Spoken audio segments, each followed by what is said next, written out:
Assalamualaikum warahmatullahi wabarakatuh. Perkenalkan nama saya Imran Fisaniansyah dengan NIM 2023-31018. Di sini saya ingin menjelaskan eh, UAS dari rekayasa perangkat lunak. Di sini soalnya terdapat soal pertama itu tentang teori eh, dan yang akan saya jelaskan itu adalah yang nomor 2 ini, soal kasus. Buatlah simulasi kasus atau permasalahan dengan kasus jawaban UTS yang di dalamnya menjelaskan entitas aktor di diagram DED dan atau DFD-nya dan kamus datanya. Ini adalah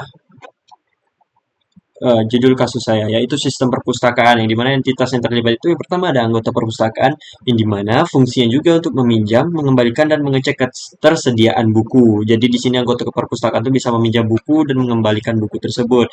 Selanjutnya ada petugas perpustakaan yang berfungsi untuk mengelola data buku, memproses peminjaman dan pengembalian buku, serta mendaftarkan anggota baru. Lalu ada sistem perpustakaan tentunya yang kita pakai. Fungsinya itu menyimpan data buku dan data anggota dan mencatat transaksi peminjaman dan pengembalian. Selanjutnya ada data-data yang mengalir, ini ada data buku, data anggota, data peminjaman, pengembalian, dan segala macamnya. Terus ada bentuk pengolahan data dari perangkat kerja itu peminjaman buku oleh anggota menggunakan kartu identitas, lalu ada verifikasi karena memiliki kartu identitas tersebut, lalu pembaruan sistem pada perpustakaan atau database. Lalu keterkaitannya adalah anggota berinteraksi dengan petugas perpustakaan ketika mendaftar sebagai anggota dan meminjam atau mengembalikan buku. Petugas perpustakaan berinteraksi dengan sistem menginput data buku. Sistem perpustakaan mengelola data buku, data anggota, dan catatan transaksi. Terakhir ada pustakawan atau pengelola melakukan pemantauan terhadap laporan. Nah, ini merupakan DED atau diagramnya yang saya buat. Yang pertama anggota meminjam buku, lalu melakukan peminjaman buku dan menyimpan database, lalu mengecek ketersediaan buku tersebut. Jika tersedia, maka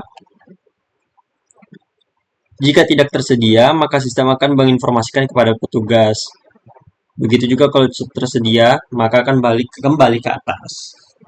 Lalu di sini ada kamus data, di mana di sini ada terdapat entitas yang berupa petugas perpustakaan, lalu ada atribut yaitu ID anggota, nama alamat, nomor telepon, email entitas anggota perpustakaan, atribut juga ada ID anggota, kunci asing ke entitas, lalu ada ID buku, tanggal pembelian dan tanggal pembelian. Selanjutnya ini adalah diagram use case yang saya buat mengenai kasus ini.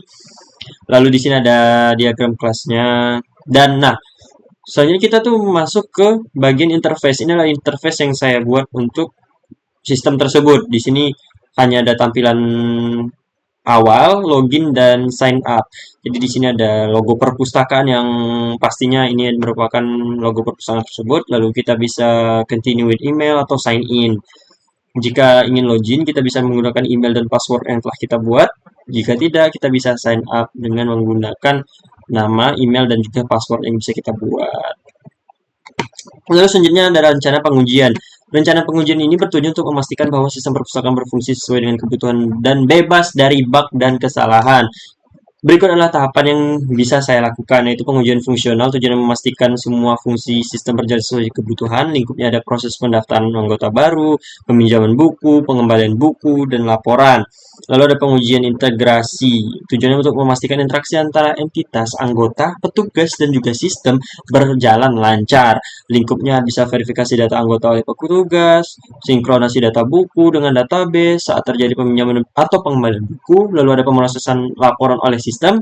Selanjutnya ada pengujian kinerja, menguji performa sistem saat beban tinggi, memproses 1000 transaksi peminjaman buku dalam sehari. Kita kan tidak tahu dalam satu hari itu bisa berapa banyak orang meminjam dan mengembalikan buku tersebut. Lalu ada pengujian keamanan, dan lalu ada juga pengujian pengalaman pengguna yang pasti ini adalah pastikan sistem mudah digunakan oleh anggota dan petugas dan sistem untuk friendly untuk semua kalangan, tidak membingungkan untuk semua orang dari anggota, petugas dan juga yang lainnya.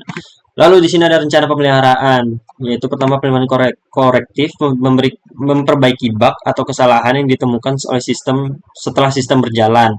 Lalu pemeliharaan adaptif, yang dimana di sini menyesuaikan sistem dengan perubahan kebutuhan penggunaan dan atau teknologi.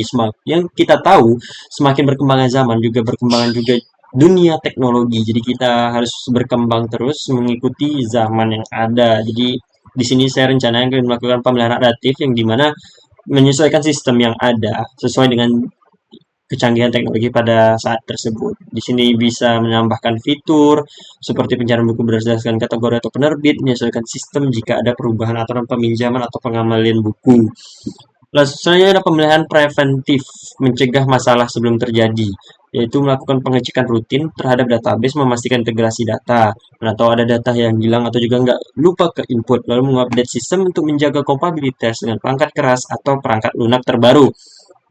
Selanjutnya pemeliharaan perefektif, tujuan meningkatkan performa atau fitur sistem atau rencana meningkatkan kecepatan pencarian katalog buku, mengoptimalkan antar muka pengguna agar lebih responsif.